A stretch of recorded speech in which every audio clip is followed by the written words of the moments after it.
नमस्कार एवरीवन।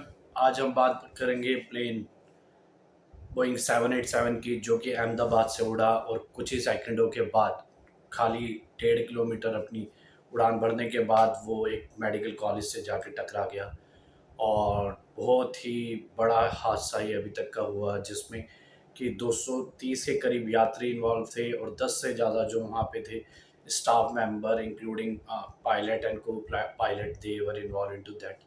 और ये अब तक सबसे बड़ा हादसा माना जा रहा है, क्योंकि इसमें किसी को समझ ही नहीं आया है कि ये किस तरह से, मतलब किस रीज़न की वजह से ये इंसिडेंट हुई और क्यों हुई, क्या इंटरनल प्रॉब्लम थी, क्या एक्सटर्नल प्रॉब्लम थी, क्या एकदम से खाली ये प्लेन जो था अपना रनवे से उड़ने के बाद 1.5 किलोमीटर के बाद ही उस medical college, PTS medical college से जाके टकरा गया, जहाँ पे कि ऑलरेडी जो 30 से 40 जने थे उस कैंटीन में, मतलब खाना खा रहे थे या उस कैंटीन में भोजन ले रहे थे, और उन्हें नहीं मालूम था। और ये प्लेन एकदम से अपनी फुल सक्षम जब 1.5 किलोमीटर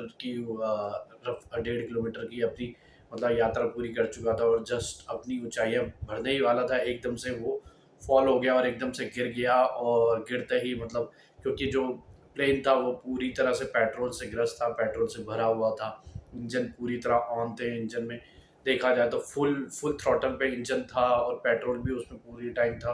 तो जब वो टकराया उस बीटीएस कॉलेज से जाके, जब उस पर गिरा, तो उस हादसे में कोई भी नहीं बच पाया। एक रमेश नाम का यात्री था, जो कि खाली एक ही सर्वाइवल था जो कि इस घटना में बच पाया, और बाकी सारे पायलट, यात्री और स्टाफ मेंबर जितने भी एयर होस्टेस, एयर क्रू थे, वो सारे ही रास्ते में मारे गए। ठीक है।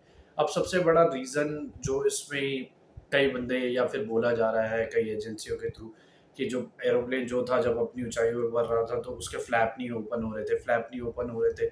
इस वजह से क्या हुआ कि वो ऊंचाई नहीं पकड़ पाया और अपनी पूरी क्षमता के साथ वो ऊपर नहीं जा पाया, इस वजह से वो एकदम से नीचे फॉल डाउन हो गया। कुछ बंदे बोल रहे हैं कि इंजन फेल हो गया था, एक उसमें दो इंजन थे जो कि ज़्यादातर एयरप्लेन में होता है।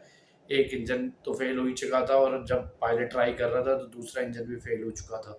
तो ये दूसरी तरीके का एक रीज़न दिया जा रहा है। तीसरा रीज़न ये दिया जा रहा है कि शायद पायलट की नासमझी की वजह से पायलट को पता नहीं था कि एकदम से उसे क्या एक्शन लेना है।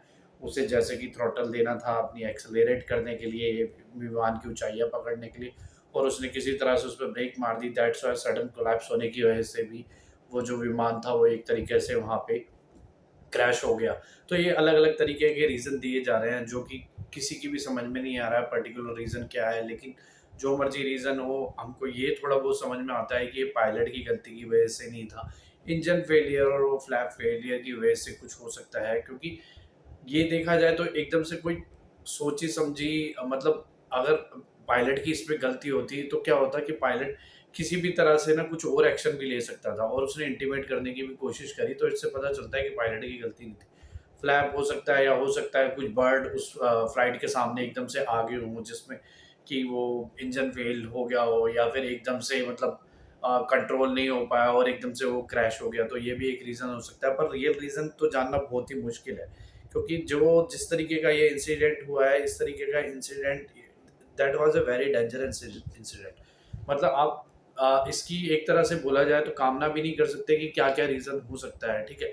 हम खाली पायलट को नहीं बोल सकते, क्योंकि अब ये तो बड़ा ईज़ी हो जाएगा कि भाई पायलट ज़िंदा नहीं है तो पायलट को बोल दिया जाए, इंजन फेलियर पे डाल दिया जाए। पर ये देखना पड़ेगा कि हाँ, इस तरह के रीज़न एजेंसी को पूरी तरह से इन्वेस्टिगेट करनी होगी, क्योंकि ये बहुत लोगों की जान का मामला है। कम से कम 240 से ऊपर जो यात्री और इंक्लूडिंग स्टाफ मेंबर था वो मर गए, 40 मेंबर जो वहाँ पे मेडिकल कॉलेज में थे वो मर गए।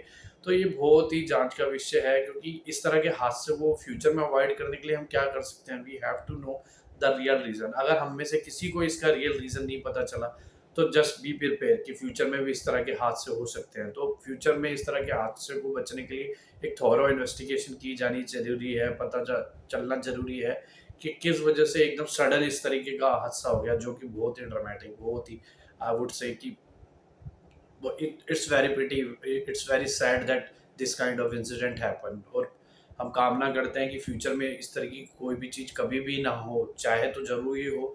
तो अगर अगर भले ही यात्रियों की फ्लाइट भी कैंसिल करनी पड़े due to some minor reason in the aeroplane, तो हमें कैंसल करनी चाहिए। हमें कोई रिस्क नहीं लेना चाहिए किसी भी यात्री की जान से, क्योंकि जान से ऊपर कुछ भी नहीं है। अगर आप you are survive, so you can do anything. Now everyone has gone to death, so we may find the reason in future, but what will we will get in future? हम क्या पालेंगे उससे, जब हम उसके लिए कोई अपनी तरह का कोई फ्यूचर के लिए कोई एक्शन प्लान ही नहीं बना पाएँगे। तो ज़रूरी है कि इन्वेस्टिगेट की जाए, और ताकि अगर पता भी चल जाए कि रियल रीज़न क्या था, तो उसके ऊपर अमल किया जाए, उसके लिए कुछ अच्छे प्लान बनाए जाएँ, ताकि यात्रियों को और पैसेंजर्स को और स्टाफ मेंबर को और पायलट को इस तरह की क्षति होने से बचाया जा सके।